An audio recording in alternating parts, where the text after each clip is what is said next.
Bien, sí, justamente entonces, si nos vamos a ya la conceptualización, sí, no están tan desligados ninguno de los dos. Las emociones, recuerden que los seres humanos tenemos 6 emociones básicas.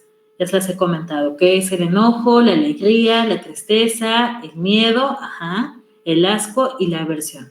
Son las 6 emociones básicas. Con eso ya venimos, digamos que nuestro kit humano ya trae esas emociones básicas. ¿Qué pasa con los sentimientos? El sentimiento justamente es cuando se combina la emoción con el pensamiento. Es la permanencia de una creencia al respecto de la emoción que yo percibí y vivencié. Entonces sí, justamente si lo extrapolamos como lo decía Carmen, sí, ya es como lo que pienso derivado de lo que experimenté. Entonces, justamente les hice esa pregunta porque todos los trastornos de personalidad tienen el fondo o el trasfondo de socioafectividad. Todo va enmarcado al estilo en el que estamos gestionando las propias emociones. Entonces, de pronto te dicen los alumnos, es que yo sentí que la maestra me levantó la voz.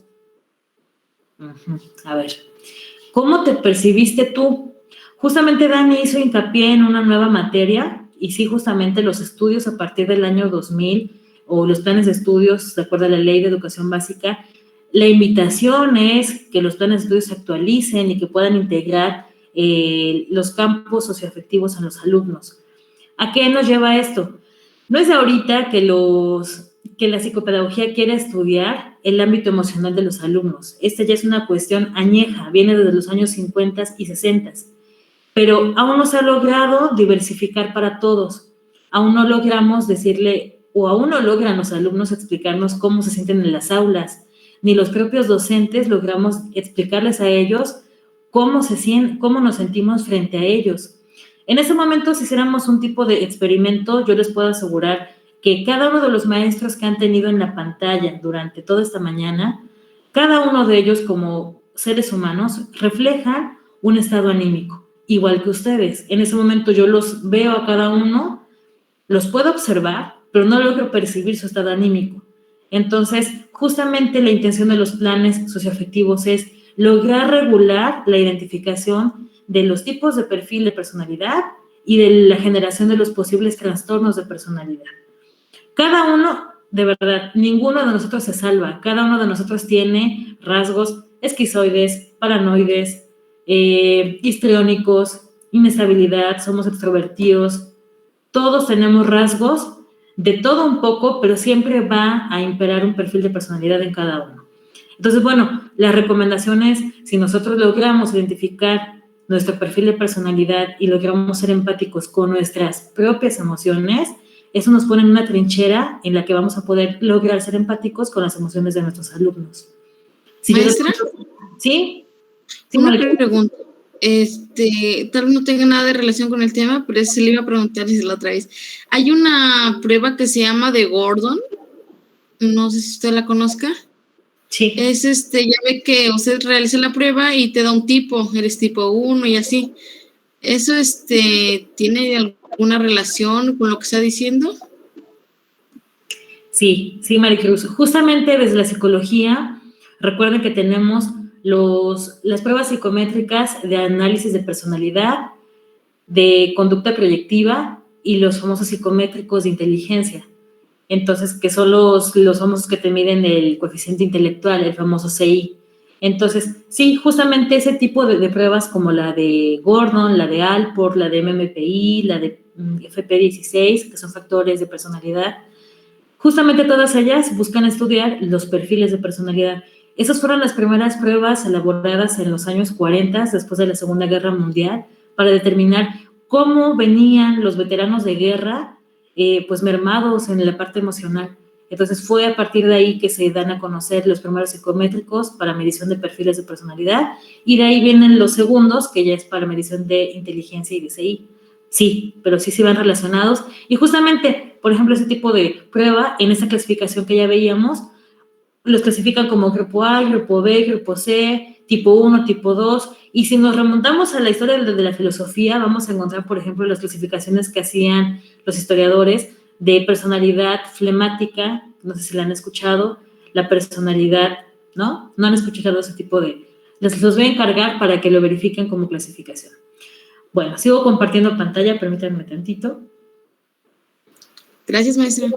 No, de nada, a la orden. Bueno, entonces sigo compartiendo pantalla, permítanme.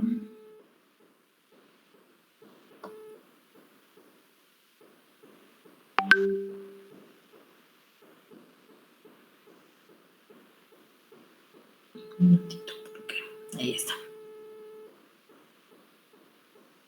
Bueno, entonces, de alguna forma creo que hasta aquí ya vamos asociando que tiene su porqué la presencia de diferentes personalidades dentro del aula y que, ojo, nosotros como maestros o como docentes frente al grupo podemos en algún momento estar gestionando la presencia de algún tipo de perfil. Por eso es importante, a ver si me explico con esto. Es muy importante que ustedes tomen terapia, es muy importante que ustedes estén autoanalizando en su propia vivencia emocional, porque de pronto podemos estar gestionando nuestros propios alumnos cuestiones de carácter, de personalidad. Ellos pueden transferir cierto tipo de cariños en nosotros, vinculándonos como mamá, como papá, como un hermano, como alguien de confianza. Entonces, sí está padre, sí está muy bien, pero tenemos que comenzar a poner candados en esa parte. Y más en alumnos con necesidades educativas especiales. Es muy importante esa parte. Ya les comentaba en algún momento, nos enganchamos fácilmente porque creemos que necesitan y no, son otro alumno tan normal como otro, ¿no? Bien. Voy a la diapositiva número 7 en la lámina, me parece que ya la están viendo. Muy bien. En la clasificación de la personalidad de grupo C, son alumnos que van a reflejar cierto tipo de características ansiosas, temerosas, son retraídos, tienen por ahí conflictos interpersonales e intrapsíquicos. ¿A qué me refiero con esa parte? Son alumnos que van a evitar a toda cosa tener contacto con otros compañeros, por ejemplo. Va a ser muy complicado que se tomen de la mano, que jueguen así de manera conjunta. Van a reflejar características muy, muy ansiosas. Por ejemplo, ahí se van a presentar cuestiones como de enuresis, de encopresis, alumnos que de pronto no saben delimitar en qué momento sí comportarse de una forma o de otra. Dentro de los trastornos que están incluidos en esta clasificación está el de evitación. Como su nombre lo dice, van a evitar cualquier contexto social que los haga sentir incómodos. Es decir, no obliguemos a alumnos que no estén preparados para oratoria a declamar algún tipo de poesía, ¿no? Si no está listo, no los acerquemos ni los obliguemos, ¿no? O los comprometamos a hacerlo. Si ellos evitan algún tipo de escenario, será importante que les preguntemos por qué lo evitan y para qué lo evitan. Recuerden, los alumnos con necesidades educativas especiales siempre van a mostrar una ganancia secundaria. ¿Por qué no lo hago y por qué dejo que otra persona lo haga por mí? Porque eso me hace sentir más segura o más seguro, eso me da confianza, me deslinda de esa responsabilidad, ¿sí? Vamos a también a verificar que hay alumnos que pueden reflejar trastorno por dependencia, los famosos apegos, y apego a todo, a mi compañero de clase, a mi compañera de clase, algún tipo de color, lapicero, cuaderno, a mi maestra, a la maestra, a la escuela.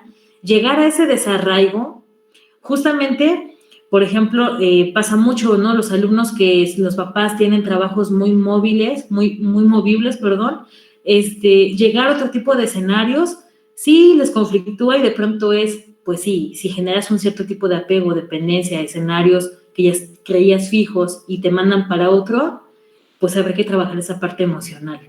Recuerden que todo aquí es de carácter emocional y socioafectivo. Y los alumnos que van a reflejar un tipo de perfil obsesivo-compulsivo. No es lo mismo. Sí, Dani, te escucho. Una pregunta, ¿algún niño también puede tener un apego en cuanto a alguna parte en específica de su cuerpo? Sí. ¿Tienes algún ejemplo? ¿Conoces de alguien? Es que hace 2 años tuve una nena que por ejemplo, necesitaba tener, agarrar las orejas. O sea, y era así como que literal, incluso todos los compañeros, pues había compañeros que pues no tenían mayor problema en que los estuvieran agarrando, pero había otros que, por ejemplo, sí les molestaba el que estuvieran agarrando, pero ella tenía esa necesidad de siempre tener la mano en la oreja de alguien más.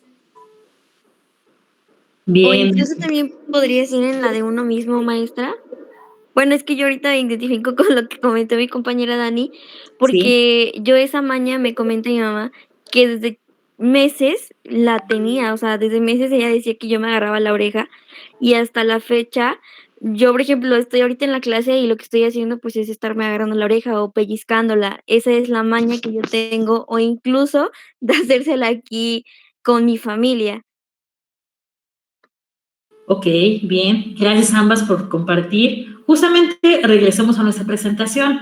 Lean esta parte que dice ansiosos, temerosos, retraídos.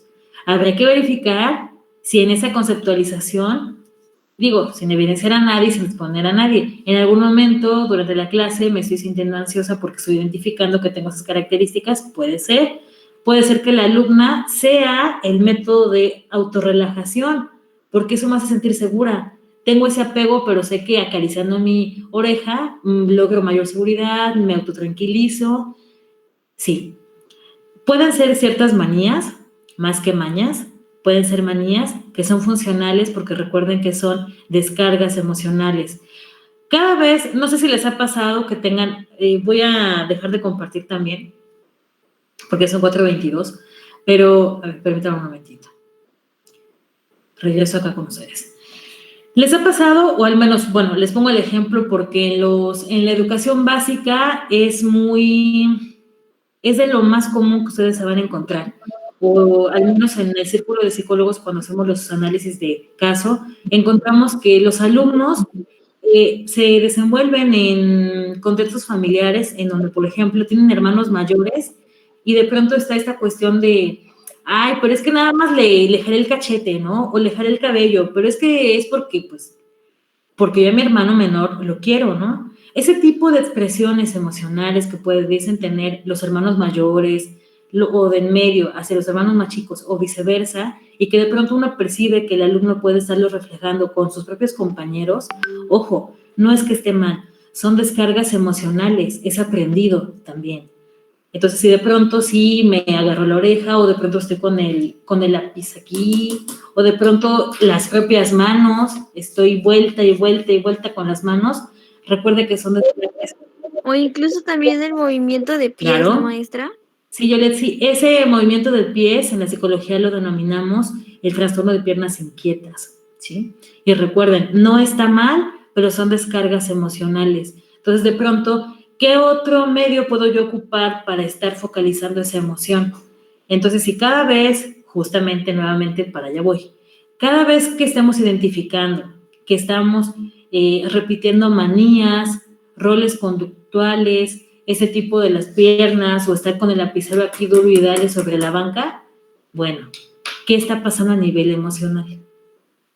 ¿Con qué no quiero hacer contacto? ¿O con qué sí quiero hacer contacto, pero me está haciendo complicado expresarlo?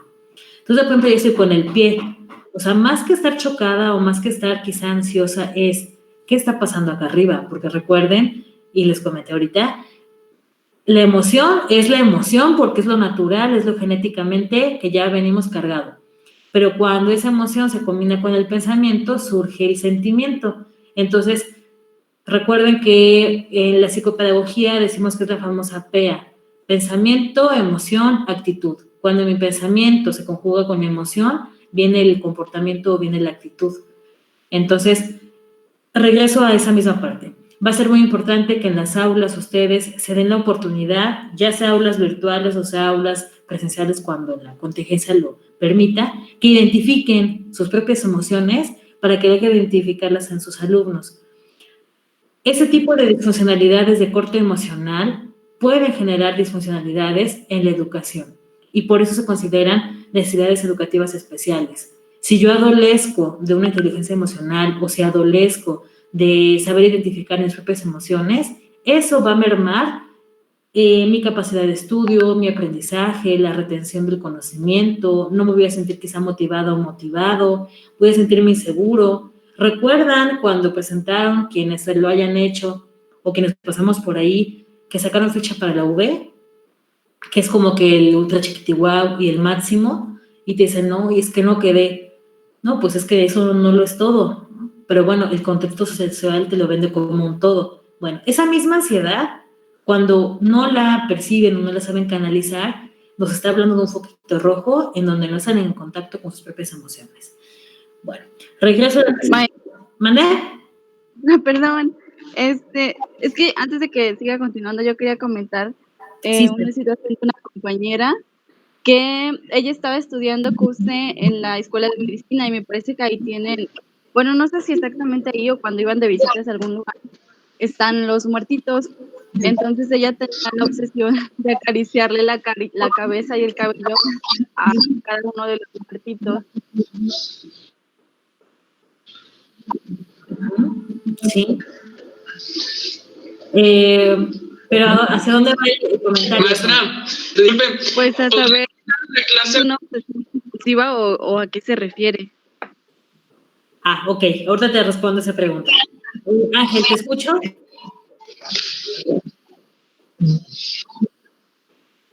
Sí, maestra, le preguntaba si podía hablar con usted al final de la clase sobre del trabajo final. Es que tengo algunas dudas que no me quedaron muy claro con el trabajo. De los lineamientos que usted mencionó en el trabajo. Sí, Ángel, sí. Ahorita finalizando la clase, damos unos minutos, sin ningún problema. Sí, justamente, Sara, contestando tu pregunta, sí, bueno, recuerden que cada uno de nosotros tiene un perfil de personalidad que nos va guiando, que se está ligado con la famosa materia de orientación vocacional. Entonces, vayan de alguna forma contextualizando. La orientación vocacional debe de ir hermanada con las características de personalidad de nuestros alumnos. Entonces, digo, si esta persona o esta compañera realiza este tipo de prácticas, recuerda que la psicología no clasifica como bueno o como malo, solo es funcional o disfuncional. Si eso la hace sentir bien, si eso la hace sentir plena dentro de su desarrollo en el estudio que está aplicando, pues no hay ningún inconveniente, ¿no? Bueno, entonces, me parece que así que nos vamos a quedar el día de hoy, son 4:28, les publico esta presentación dentro de su plataforma para que puedan terminar de leerla de manera completa. Sí me gustaría, en la medida de lo posible, si es posible que investiguen la otra clasificación que manejaban antes en los perfiles de personalidad, me parece que les va a ser muy útil. Y que investiguen acerca de la prueba que la llamamos MMPI, que es la prueba de Minnesota. Es una prueba que alberga alrededor de 180 preguntas para medir los niveles o los perfiles de personalidad en el ser humano. Entonces, de pronto van a encontrarse una gama de personalidades que te miden todo. Pero bueno, como dato cultural, se los dejo y se los publico también dentro de la plataforma, ¿sí? Los dejo y sigan pasando muy tarde. Gracias. Gracias, maestra. Gracias, maestra.